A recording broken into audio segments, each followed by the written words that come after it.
Hello everyone, welcome to Fadu Fitness. मेरा नाम है स्वाति और आज मैं आप लोगों को बताने वाली हूँ कपालभाति प्राणायाम करने के 5 ऐसे तरीके जो अभी तक आपको किसी ने नहीं बताए होंगे। शॉकिंग ना? बाबा रामदेव भी बताते हैं, आई नो, लेकिन उन्होंने भी 5 तरीके मतलब उस तरह से हमें नहीं बताए हैं कि जैसे मैं आपको बताने वाली हूँ, बिल्कुल क्लियर कट तरीके से। ओके, सबसे पहला जो हमारा तरीका है कपालभाति प्राणायाम करने का, उसके लिए आपको क्या करना होता है, सुखासन में बैठना होता है। सुखासन में बैठने का मतलब है जैसे हम सिंपल से एक चौकड़ी मारकर बैठते हैं, उस तरह से हमें बैठना होता है। उसकी वीडियो मैं आपको जस्ट अभी दिखाती हूँ और फिर उसमें हमें कपालभाति प्राणायाम करना होता है। लेकिन मैं आपको वीडियो दिखाऊं उससे पहले मैं आपको सुखासन के कुछ फायदे बता देना चाहती हूँ। सुखासन यानी कि जो हमारा जो बॉडी सीध में आता है, हमारी बॉडी यहाँ पीछे स्पाइन से, सर से स्पाइन और नीचे बैक तक पूरी एक सीध में आ जाती है, तो वो एक कोऑर्डिनेशन हमारी बॉडी में लाती है। आप लोगों ने देखा होगा जब हम अक्सर मेडिटेशन भी करना चाहते हैं तो हम आराम से ऐसे चौकड़ी मारकर बैठ जाते हैं, तो वही चीज़ है सुखासन। ये हमें बहुत सुख देता है, बहुत आरामदायक भी होता है, इसलिए उसको हम लॉन्ग टाइम के लिए कर पाते हैं। तो सबसे पहला तरीका जो है हमारा वो है सुखासन में बैठने का, और उसके बाद हम उसमें कपालभाति प्राणायाम करते हैं। सो डेफिनेटली हम उसको और ज़्यादा समय तक कर पाते हैं, क्योंकि यही पोस्चर जो होता है सुखासन का, उसमें हमारा मेडिटेशन भी होता है और हमारा जो दिमाग है कंट्रोल्ड वे में काम करता है। इसीलिए हम सुखासन को सबसे ज़्यादा महत्वपूर्ण आसन कहते हैं जब हम किसी भी आसन या योगा करने की हम बात करते हैं। तो देखिए ये वीडियो।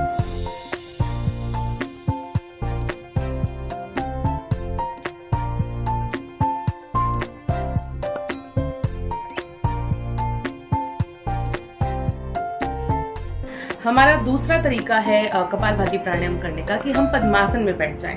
पद्मासन आप लोगों ने सुना ज़रूर होगा, देखा भी होगा, मे बी आप लोग करते भी हों, बट आई एम सॉरी, मैं ऑब्वियसली सो मच ओवरवेट, मुझसे अभी तो ये नहीं हो पा रहा है, लेकिन मैं एक इमेज ज़रूर शेयर कर दूंगी। और जो वीडियो दिखा रहे हैं उनसे भी नहीं हो पाया है। तो ये सभी के साथ है यार, हम सभी लोगों के साथ है, ईजिली हमसे नहीं हो पाता है, लेकिन प्रैक्टिस करते हैं, धीरे धीरे धीरे धीरे जब हम करते हैं तो हमसे ही हो जाता है ना। तो पद्मासन के मैं आपको सबसे पहले फ़ायदे बता दूं कि उसमें क्या होता है, हमारी जो थाइज होती हैं, ये जांघें है ना, और हिप्स जो है हमारे कूल्हे, यानी थाइज और जो कूल्हे हैं, ये जब एक दूसरे पे हम इस तरह से पैर चढ़ा के बैठते हैं ना, ऐसे ऐसे पद्मासन की मैं अभी आपके साथ इमेज शेयर करूंगी। तो जब इस तरह से बैठते हैं हम, तो वहाँ पर बहुत खिंचाव आता है। खिंचाव मतलब एक स्ट्रेच आता है। सो वो चीज़ क्या करती है ना, हमारे थाइस को भी, हमारे हिप्स का जो फैट है, एक्स्ट्रा वजन है हमारे अंदर, फैट है, उसको भी घटाती है। सो इट्स लाइक ये सोने पे सुहागा वाला चीज़ हो जाती है ना, कि एकदम कपालभाति प्राणायाम कर रहे हैं जिसको हमारी ओवरऑल बॉडी पे काम कर रहा है, और साथ में हम क्या कर रहे हैं, हम इन चीज़ों को भी, बॉडी को भी टोन कर रहे हैं। ठीक है, तो ये हमारा होता है दूसरा तरीका। और आपको हाथों का क्या करना है, हाथों की बनानी है चित्त मुद्रा। चित्त मुद्रा कैसे होती है, देखिए, ये आपकी उंगली है, ये आपका थंब है, ठीक, इस तरह से, और ये तीनों उंगलियां सीधी, ये देखिए, ये ऐसे, ठीक है। ये आपको बना के अपने घुटनों पर रखना होता है। किसी भी आसन में बैठ रहे हैं आप, सुखासन में बैठ रहे हैं, पद्मासन में बैठ रहे हैं, और आगे जो मैं बता रही हूँ उसमें भी, तो आपको ये मुद्रा इस तरह से बना के रखनी है। अगर आप चाहते हैं कि और कौन कौन सी मुद्राएं होती हैं, या उन मुद्राओं के क्या बेनिफिट्स होते हैं हम लोगों के लिए, या हमें कौन कौन सी मुद्रा करनी चाहिए, बहुत ज़रूरी जो है कि करनी ही चाहिए आपको रेगुलर बेसिस पे, तो आप मुझे प्लीज़ कमेंट में बताइएगा। I will make a video on that, ठीक है। चलिए, तो अब मैं आपके साथ उसकी वीडियो शेयर कर देती हूँ कि पद्मासन में कपालभाति प्राणायाम कैसे किया जाए। जैसा कि मैंने आपको बताया कि मुझसे तो नहीं हो पाया था, साथ में इनसे भी नहीं हो पाया है, तो ये वही उसी तरह से सुखासन में कर रहे हैं, लेकिन आप पद्मासन में बैठकर इसे कर सकते हैं। हमारा तीसरा तरीका, जो मेन एक और तरीका हमारा है कपालभाति प्राणायाम करने का, वो है वज्रासन में बैठ जाइए। वज्रासन के फायदे मैं आपको क्या बताऊं, मतलब इट्स लाइक इतना अथाह है, पूरा विकिपीडिया आप लिख सकते हो वज्रासन के ऊपर। वज्रासन में बैठने के बहुत फ़ायदे हैं। सबसे पहला बड़ा फ़ायदा जो उसका होता है वो है हमारा डाइजेस्टिव सिस्टम, कब्ज़ को मेन वो दूर करता है, हमारे डाइजेशन को अच्छा करता है। खाने के बाद एक लौता ऐसा आसन है वज्रासन कि आप खाने के बाद इस आसन को कर सकते हैं और इनफैक्ट करना चाहिए। ये आपकी पीठ को मजबूत करता है, हमारे जो ये नीचे लोअर बैक होती है उसको मजबूत करता है, हमारी स्पाइन यानी पीठ को यहाँ मजबूत करता है पूरा। और साथ में जब हम लोग को पीरियड्स होते हैं, लेडीज़ को, फीमेल को जब पीरियड्स होते हैं तो क्रैम्प्स होते हैं ना यार, यहाँ पे ऐठन सी एक मतलब अजीब सा चल रहा होता है पेट में, यहाँ लोअर एब्डोमेन में, वो सब चीज़ें ठीक होती है। ठीक है, तो कभी ऐसा हो रहा हो पीरियड्स के टाइम पे तो एटलीस्ट वज्रासन करके बैठ जाओ, थोड़ा तो आराम मिल जाएगा। ठीक है, और क्या करता है, हाँ, पेट की चर्बी को भी कम करता है। ठीक है, मैंने सब लिखा हुआ है क्योंकि आई एम सॉरी मैं रट्टू तोता नहीं हूँ, सो मुझसे ये रटने वाली चीज़ें नहीं होती हैं। और ये हमारी पेट की चर्बी को भी कम करता है। ठीक है, अच्छा, वज्रासन में ही 2 तरीके से बैठा जाता है। आपको मैं दोनों वीडियोस शेयर करूंगी अभी। एक में आपको पीछे स्पाइन में मतलब कमर में पीछे थोड़ा सा नीचे गैप दिखेगा।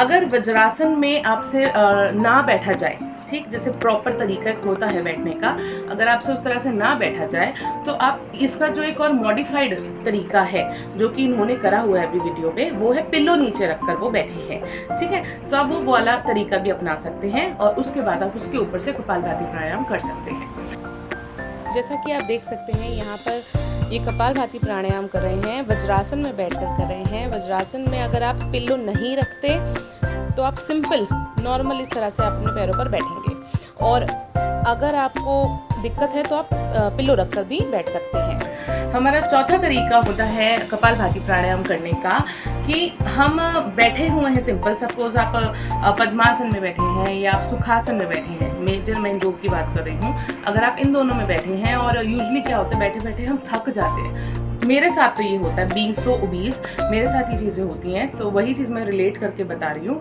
और मेरा क्या होता है ना, बॉडी पोस्चर ऐसे हो जाता है, आप देख सकते हैं इस चीज़ को कि मैं ऐसे झुक जाती हूँ, मतलब प्रॉपर इस तरीके से आप बैठें। ठीक है, कि बैक स्ट्रेट है हमारी, पीछे से सीधे हम बैठे हैं। एक होता है कि जब हमें भाई पता है 15 मिनट हो गए उसके बाद हमारी हालत ख़राब हो जाती है, तो मैं धीरे धीरे धीरे धीरे कमर ऐसे हो जाती है, हम ऐसे ही ये सब करते रहते हैं। सो इसका तरीका जो है वो चौथा तरीका यही है कि आपको अपनी कमर बिल्कुल सीधी करके दीवार के साथ लगाकर बैठ जाना है।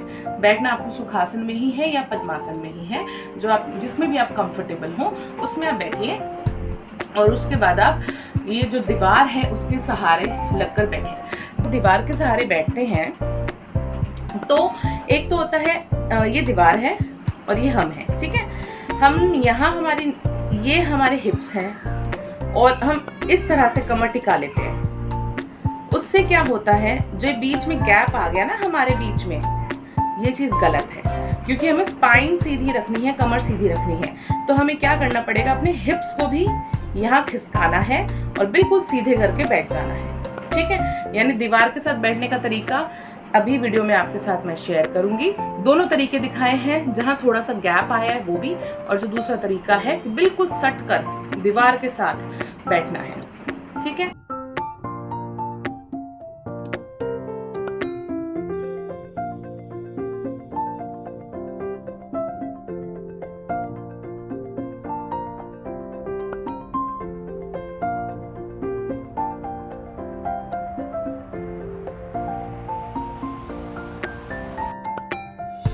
लास्ट तरीका हमारा जो आता है वो है कि आपको शवासन में लेट जाना है। ये हमारे एक सब्सक्राइबर का भी क्वेश्चन था कि भाई लेट के कैसे करना है, मुझसे नहीं हो पा रहा है, तो मैंने करके दिखाया है कि आपको कैसे करना है। शवासन आपको पता है कौन सा आसन होता है, सिंपल लेट जाते हैं हम सारे। जब योगा पूरा अभ्यास कर लेते हैं उसके बाद हम करते हैं शवासन लास्ट में।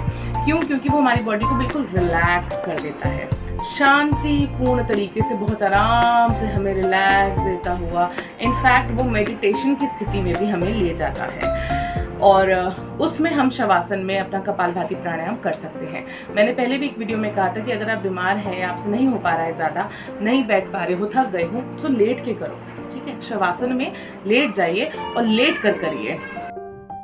लेकिन शवासन में करने का एक नुकसान भी है, और वो ये है कि आप इतने ज़्यादा रिलैक्स हो जाते हो, ओवर रिलैक्स हो जाते हो कि आप दोबारा सो जाते हो। सो वो एक हंसी का पार्ट है, ऐसी बात नहीं है, लेकिन ऐसा हो जाता है। ठीक है, तो वो आपको अपना ध्यान रखना पड़ेगा। जैसा कि आप देख सकते हैं यहाँ पर मैंने आपको लेट कर कपालभाति किस प्रकार से किया जाए ऐसा दिखाया है। सिंपल आपको लेटना है और लेट कर आपको सांस को अंदर बाहर करना है। आप देख सकते हैं कपालभाति प्राणायाम करते हुए लेटकर। अब आता है कि हमें कपालभाति प्राणायाम कब करना चाहिए। कपालभाति प्राणायाम हमें सुबह के समय करना चाहिए, खाली पेट करना चाहिए, और साथ में जब हमारा पेट भरा हो तब तो बिल्कुल नहीं करना चाहिए। ठीक है, तो ये तो मेन है कि इसको कब करना चाहिए। अब आता है कि कपालभाति प्राणायाम कौन नहीं कर सकता। अगर हम बाबा रामदेव की बात करें तो उनके अनुसार तो मुझे ऐसा लगता है भाई कि औरतों को नहीं करना चाहिए। लेकिन लेकिन लेकिन लेकिन लेकिन बात पूरी सुनिए, इसलिए मैं कहती हूँ प्लीज़ वीडियो को स्किप मत करिएगा, बात पूरी सुनिए। औरतों को कब नहीं करना चाहिए, क्योंकि जब पीरियड्स हो या फिर आप प्रेग्नेंट हो, इन दो कंडीशंस में आपको ही नहीं करना है। अब भाई पीरियड्स या प्रेगनेंसी तो आदमियों के साथ होगी नहीं, ये तो औरतों के साथ ही रहेगी, सो डेफिनेटली हमें नहीं करना है, लेकिन सिर्फ उन दो कंडीशंस में ही हमें नहीं करना है। अब आते हैं कि कपालभाति प्राणायाम करते हुए जनरली सभी को, चाहे वो आदमी हो चाहे औरत हो, सब बच्चे हो कोई भी हो, सबको सावधानियां क्या बरतनी चाहिए।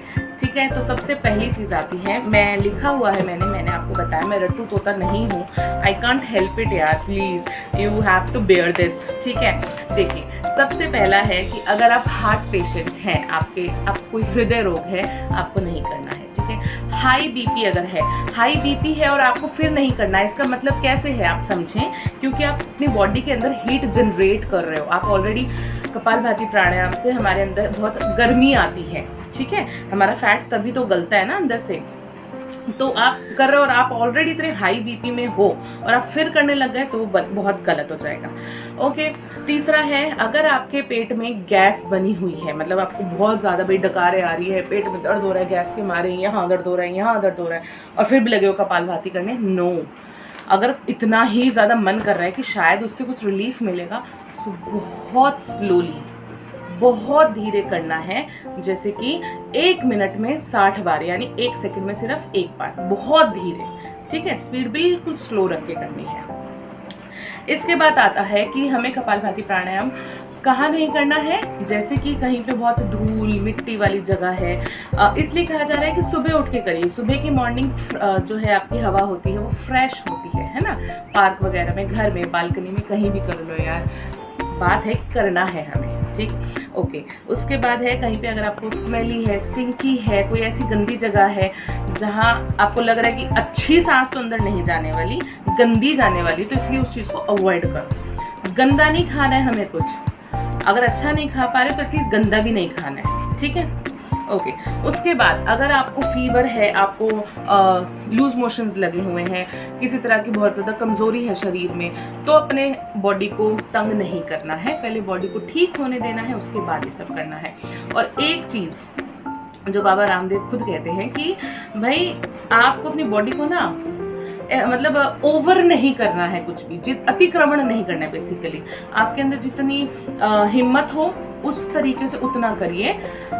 थका के अपने शरीर को ओवर करके कि पूरा दिन आप फिर लेथार्जिक सा फील करो, उससे कोई फायदा नहीं होने वाला है। ठीक है, ओके।